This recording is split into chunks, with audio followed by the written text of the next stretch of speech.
여러분, 지역자치연구소 최용승이고요. 오늘은 그, 이스라엘의 대안적 자치 신화에 대해서 좀 말씀을 드리도록 하겠습니다. 제국의 그 중앙집권적 체제로부터 출애굽을 통해서 해방된 이스라엘은 가나안 땅에 정착하게 되는데 대안적인 어떤 사회를 만들게 됩니다. 지방자치, 지역자치에 대안적인 어떤 사회를 만들게 되죠. 그래서 이제 사사기에 보면은 12지파가 이렇게, 땅과 기업을 분배받고 해서 지역자치를 이룹니다. 그런데 이제 이렇게 전쟁이 일어나잖아요. 전쟁이 일어나면은, 물론 그때는 이제 좀 연대가 필요하겠죠. 근데 싸우고 나서 이게 어떤 중앙집권적인 체제를 유지하는 게 아니고, 역시 이제 어떤 지역자치의 어떤 연대를 갖게 됩니다. 예를 들어서 사사이며 구원자인 기도는 사사기 8장 22절 이렇게 얘기합니다.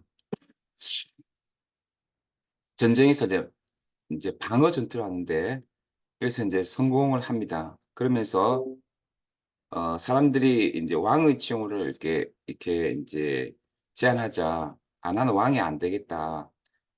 내가 너희를 다스리지 아니하겠고 나의 아들도 너희를 다스리지 아니할 것이요라고 사사기 8장 22절에 말씀하고 있거든요. 그러니까 철저하게 지방, 지역 자치의 어떤 공동체였고, 전쟁에서 우리 연대를 했지만, 나는 왕이 되지 않겠고, 나도 너를 다스리지 않겠고, 나의 아들도 너희를 다스리지 않을 것이다. 이렇게 얘기를 하거든요.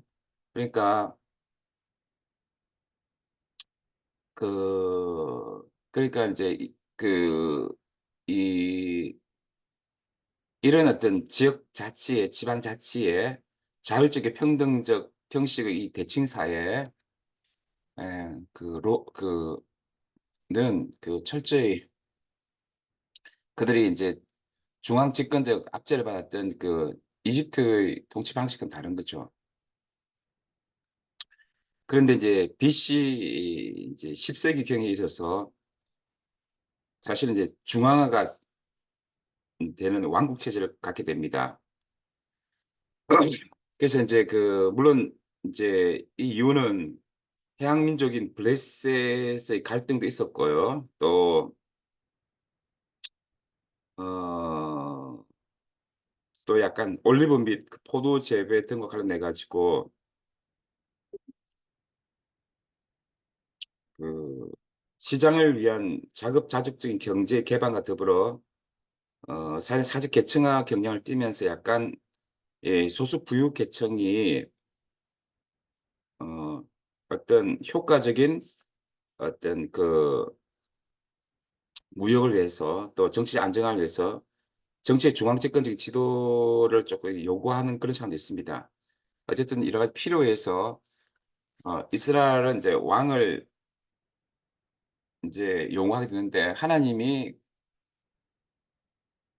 만약에 너희가 싫어하시죠. 그리고 왕이 너희를 지배하게 되면은 너희들이 이제 뭐, 여러 세금이라든지 과정한 중앙 집권으로 말미암아 너희들이 굉장히 착취를 당할 것이다. 수탈을 당하고 힘들게 될 것이다. 이렇게 경고하지만 계속 요구를 하게 됩니다. 그래서 이제 이 정치 중앙 집권하는 이제 사울 때부터 이제 이루어집니다. 어, 그래서 이제 어, 그런데 이제 삼상 8장에서 이제 왕으로 말미암은 착취에 대한 이 경고는 처음에는 이루어지지 않습니다. 사울은 왕이라기보다도 중앙 집권화를 갖다가 제대로 이루지 못한 추장이었고, 이 다윗도 군대 집단과 자기 주거 도시인 예루살렘의 점령을 통해서 권력 기반을 구축했지만 어 아주 중앙 집권적인 그런 그 모델을 갖다가 이렇게 구축하지 못합니다. 그런데 솔로몬은 인제 그 주위의 동방적 모델을 이제 가져옵니다. 그래 가지고 뭐 하여튼 뭐 첩도 많이 뭐 1000명 정도 데려왔다는데 주위의 동방적 모델을 통해서 굉장히 중앙 집권적인 체제를 이제 만들어 내는데요. 그러면서 인제 그 완전히 이제 지역 자치가 무너지게 됩니다. 그 이전에 평등적인 지방자치, 지역자치 구조가 굉장히 많이 인제 붕괴되고요. 그러면서 인제 이 솔로몬 왕조 이후로 중앙 집권화가 심화되고요.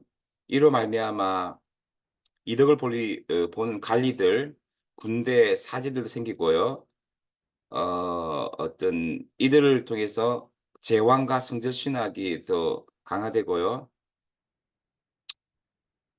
어 그러면서 이제 지역에 약간 인제 이 중앙 집권화로 말미암아 고통을 당하는 인제 이 소농들 지역의 사람들이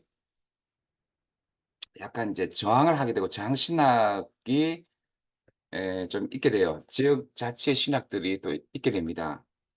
그러나 인제 솔로몬 아들 르호보암이 인제 강제 부역을 더욱더 강화하죠. 그래서 중앙 집권화가 굉장히 심화됩니다. 그리고 공출의 짐을 더 무겁게 하려 했을 때 북쪽 지파들이 유다의 왕가와 결별하면서 926 년에 자신들이 북왕국 이스라엘을 건설하게 됐죠. 어 근데 이제 문제는 뭐냐 하면은 이 북이스라엘도 인제 르호보암의 어떤 대한 피해 의식 때문에 처음에는 세금 부담이 경감되었지만 점점 인제 오므리 왕조가 주전 822년 9 세기에 세워진 다음에는 다시 공세 제도가 이렇게 실시되면서 이제 점점 이제 약간 "중앙 집권화가 심화됐다." 이렇게 얘기합니다. 그리고 BC 9 세기에 아합 왕이 있잖아요. 아합 왕이 이제 두로의 공주인 이세벨과 결혼하면서 굉장히 또 중앙 집권화가 심화되는데 이미 궁중의 사치는 좀 심해졌고요. 남한국가가 분열된 이후에 북한국 상류층의 상황은 점점 이제 중앙 집권과 함께 사치가 심해지는데 지방의 국민들은 사실은 이제 이미 아합 때 굶주리고 있었습니다. 그리고 이게 인제 땅을 인제 다 평등하게 분배받고 기업이 있었는데 아합 때 나봇서의 포도원의 경우에서 보듯이 그 이 자유로운 농부들이 이 가족 토지를 인제 빼앗기게 되죠. 왕상 21 장에 보면은 고대 이스라엘 법에 따르면은 이 땅은 팔지 못하게 됐는데 이제 나봇의 포도밭의 비유에서 보듯이 이제 땅이 자꾸 인제 팔리고 중앙에 인제 권력 있는 사람들이 점점 이제 땅을 인제 더 부동산을 소유하게 되는 것입니다. 그러면서 이 인제 세계화가 좀 진행이 됩니다. 세계화가 진행되면서 종교 혼합도 좀 생기게 되고 그런데 이제 경제적인 어떤 집중화가 더 심화됩니다. 예. 그래서 이제 BC 9 세기에 이미 뭐냐 하면은 엘리야와 이 엘리사는 어 이미 인제 BC 8 세기에 예언자들 아모스나 미가나 이사야나 호세아 이전에 사회 경제적 불의와 정치적 억압 그리고 인제 또 약간 그 혼합적 신앙에 대한 하나님 신앙에 대한 어떤 비결단성을 비판하게 됩니다. 그 이스라엘 백성이 야훼와 바알 사이에서 우왕좌왕할 때 엘리야는 갈멜산에서 백성에서 "너희가 어느 때까지 두 사이에서 머뭇머뭇하려느냐." 이렇게 왕상 18장 27에서 신앙적 어떤 순결성과 결단을 강조하죠. 이런 말씀은 사실 바알이 만문 신앙이라고 하셨잖아요. 그러니까 현대 같으면은 그 "만문 신앙과 하나님 신앙이 인제 같이 할 수 없다." 이런 인제 얘기를 했던 거죠. 그래서 사실은 이미 BC 8 세기 이전에 BC 9 세기에 엘리야와 그 엘리사의 예운동은 중앙 집권화의 그 구조적 폭력에 대한 이렇게 이미 이제 비판으로서 작동되기 시작했던 거죠. 그래서 바알의 제사장들이 엘리야 손에 살해됐을 뿐만 아니라 엘리사는 예후의 군사 쿠데타에 가담했고 그를 기름 부어 왕으로 삼았죠, 왕하구장에서. 그 그리고 인제 야훼의 위탁을 받아서 오므리 왕과 더불어 소농의 땅을 빼앗은 700여 층의 잔혹한 심판 내리고 남아 있던 바알의 제사장들 진멸했죠. 그러니까 여기서 이미 BC 9 세기에 중앙 집권화에 대한 어떤 그런 어떤 갈등들이 있었습니다. 예, 그리고 인제 이렇게 하면서 그러다 인제 그 사실은 인제 여로보암 BC 8 세기 여로보암 2세 이전에 여로보암 왕가들은 유다로부터 분리된 후에 체제 그 경쟁 차원에서 북왕국의 중심지 그 베델에 굉장히 그 어떤 종교 건물들을 이제 많이 짓게 됩니다. 그 거대한 어떤 그 요새 같으면 강남공화국에 교회를 짓게 되고 물론 여기에 인제 자극을 받아서 남예루살렘도 인제 그 거대한 어떤 종교 건물들을 짓게 되죠. 그래서 사실은 인제 이미 BC 9 세기에 그 바알 숭배 왕국과 중앙 중심의 대지주 및 관리들의 불의와 억압 행위가 있었고요. BC 9 세기 이미 소농과 예언자들이 중앙 집권화에 대해서 대항하기 시작합니다. 어 그런데 바로 인제 여로보암 2세 때 그러니까 BC 8 세기에 이스라엘은 무역과 함께 세계화에 잘 반응하면서 더 이렇게 그 뭐냐 하면은 중앙 집권화를 심화시키면서 지방 착지와 식민화를 심화시키는 거죠. 궁궐과 상층 계급의 극단적 사치 생활과 함께 농민들이 지역이 더 빈곤해진 것입니다. 이때 예언자 아모스가 다시금 그 지역의 농민들 운동과 연관을 가지면서 대항하기 시작합니다. 그 중앙 집권 체제가 갖고 있는 그 불의와 우상 숭배에 대해서 강력한 비판을 하게 되고 남유다에서 미가가 그런 것들을 인제 하게 되죠. 그 물론 호세아도 그 관료들과 군대 지휘관들, 성자들, 상인들의 특히 중앙 집권화된 권력에 대해서 비판을 하게 되죠. 같은 시대에 남왕국 유다도 무역 조공 성적 수입을 통해서 이익을 챙기던 중앙의 상부 계층에게 는 좋은 시기였지만 지역의 이 농부들에게는 굉장히 어려운 시기였습니다. 특별히 또 741년 북왕국과 733년 남왕국이 아시리아에게 종을 바치게 되자 더욱더 지방 황폐화 됐고요. 여기에 북왕국의 아모스와 호세아, 남왕국의 예언자 이사야와 미가가 사회 구조 과정을 비판하면서 죽음의 세대로부터 삶으로 돌아올 것을 요구하게 되죠. 그래서 헛된 예배를 드리지 말고 어 하나 앞에 바른 신앙을 가지고 호세아는 이제 4장 5장 가면 여호와를 바르게 알고 헛된 어떤 강박적인 종교 중독과 예배 중독에 빠지지 말고 어 정의를 행하라고 또 아모스는 얘기를 하게 되죠. 그래서 미가와 함께 아모스는 이제 고대 이스라엘 토지법이 붕괴되고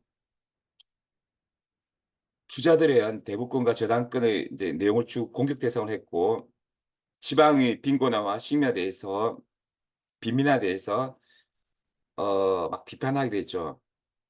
그래서 이제 아모스 8장 4 절에서 6 절까지도 "궁핍한 자를 삼키며 땅의 가난한 자를 많게 하려는 자들아 이 말 들으라. 너희가 이르기를 월삭이 언제나 지나서 우리로 곡식을 팔게 하며 안식일이 언제나 지나서 우리로 밀을 내게 할꼬 에바를 적게 하여 세게를 크게 하며 거짓 저울로 속이며 은으로 가난한 자를 사며 신 한 켤레로 궁핍한 자를 사며 잿밀을 팔지 아니한도다."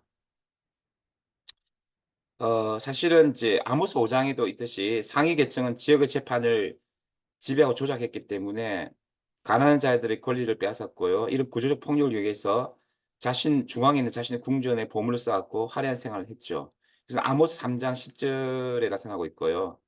예, 그러니까 어떤 법과 정의도 왜곡되고 또 지역의 기본 생존권이 보장되지 않고 연대성이 굉장히 허물어집니다. 이스라엘은 원래 그 평등한 지역 자치에서 연대성이 있었는데 연대적 공동 질서가 다 붕괴되고 어 이거는 중앙 집권화되기 이전에 그 지역 자치의 신학에서 굉장히 중요한 기본 가치였는데 어 이게 이제 붕괴된 거죠. 그래서 왕이 없어질 때 만민이 동등한 연대적 공동체, 지역 자치의 그 어떤 정의로운 공동체는 어 이제 중앙 집권화된 그런 어떤 구조 속에서 붕괴됐던 것이죠. 그러면서 왕 체제와 관료 체제 자체를 비판한 것이 바로 호세아였습니다. 이사야가 사회 비판과 함께 왕의 군사 정책 및 동맹 정책을 이하에 불신으로 강하게 공격했다면 호세아는 왕자를 향한 국민들의 권력을 향한 갈망을 문제 삼았죠. 그에 하면은 이러한 왕조의 길로 나아가서 잘못된 것이라는 것이죠. 그래서 그러면서 인제 예배를 굉장히 비판하게 되는데 미가서에 보면 사제들은 돈을 받고서만 예언을 했고 설교를 했다고 이렇게 합니다. 그래서 이제 중앙 집권적인 이제 사제들이 돈을 받고 예배를 드리고 만문 신앙을 갖고 있었고 어 그 특별히 인제 이 상부 계층에 의해서 굉장히 화려하게 거행되었던 축제들, 예배 중독들, 종교 중독들이 많았다는 거죠. 이런 것들이 오히려 불의를 더 억압을 더하겠죠. 그래서 아모스는 여러 예식과 종교 행위와 축제 대신에 법과 정의 그리고 연대를 요구하죠. 그게 아모스 5 장의 24 절에서 나타나는 공의를 물같이 정의를 흐르는 강물처럼 흐르게 할지어다 그 말씀이죠. 어쨌든 아모스와 미가는 국가의 성소인 베델과 예루살렘의 몰락을 선포합니다. 그러니까 예배의 중심지인 중앙 집권화된 성전들의 중심지인 베델과 예루살렘 몰락을 선포합니다. 대제사장들과 예언자들 그리고 일부 국민이 이러한 선포를 거부한 것은 당연합니다. 베델에 있는 사제들은 다음 같은 말로 아모스의 발언을 금지시키죠. 이 베델과 예루살렘은 중앙 집권화된 그 성전들의 중심지는 왕의 성소요 왕국의 성전이다. 그리고 미가는 예언자가 말해도 되었던 것에 관해서 백성들의 생각을 다음과 같이 해석했습니다. 즉 사람이 만일 허망히 말하며 거짓말로 이르기를 내가 포도주와 독주에 대하여 내게 예언하려 할 것 같으면 그 사람이 이 백성의 선지자가 되리로다. 이러한 말은 풍요한 사회에서 풍요를 누리고 있는 종교 시대는 별로 중요시되지 않았겠지만 그래서 아모스 5 장에 나타난 것처럼 아모스나 미가가 아무리 비판을 해도 그 어떤 중앙 집권화된 성전 체제에 있던 대제사장들은 듣지 않았죠. 결국 사회의 경제적, 사회적 분열, 정치적 억압, 군사적 제국주의 욕망, 종교의 이념적인 오용 등은 예언자에 따르면은 상위 계층 그리고 그들의 오랜 백성들이 야훼를 떠난 데 그 원인이 있다는 것이었습니다. 하나님 다른 백성들처럼 억압적이고 국가주의적 왕조 체제를 이 중앙 집권화된 왕치를 취하지 말 것을 자기 백성에 분명히 요구했었지만 에 그들은 듣지 않았죠. 이스라엘 자신들은 여호와께서 너희를 쳐서 이르시는 이 말씀들을 애굽 땅에서 인도하여 오르신 온 족속 쳐서 이르기를 내가 땅의 모든 족속 중에 너희만 알았나니 그럼 내가 너희 모든 죄악을 너희에게 보응하리라. 즉 정의와 법, 연대로 회심은 예언자들의 결정적 전망이었고 그것은 야훼 하나님으로 전환 같은 것이었습니다. 그리고 인제 이 진정으로 예배 중도 빠지지 말고 "너희는 나를 찾아라." 아모스 5장 4 절. "너희는 살기 위하여 선을 구하고 악을 구하지 말라." 이것은 예배 중도에 빠지지 말고 정의를 구하는 것입니다. 지역자치 연대를 다시 회복하는 것이죠.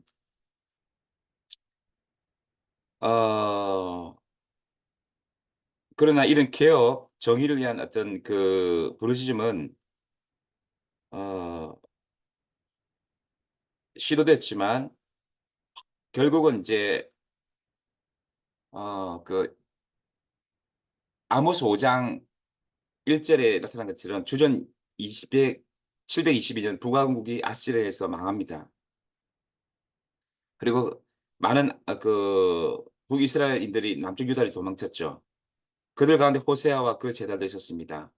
그 후 북왕국이 겪었던 운명은 어떻게 하면 면할 수 있는가에 대한 논의가 남왕국에서 벌어졌는데 그 첫 번째 반응이 히스기야 왕의 개혁이었고 확실히 여기서 야훼만의 예배를 확보하기에 다양한 조치가 내포되었다는 뿐이었고 어느 정도 사회 개혁을 내포했는지는 좀 논란이 많지만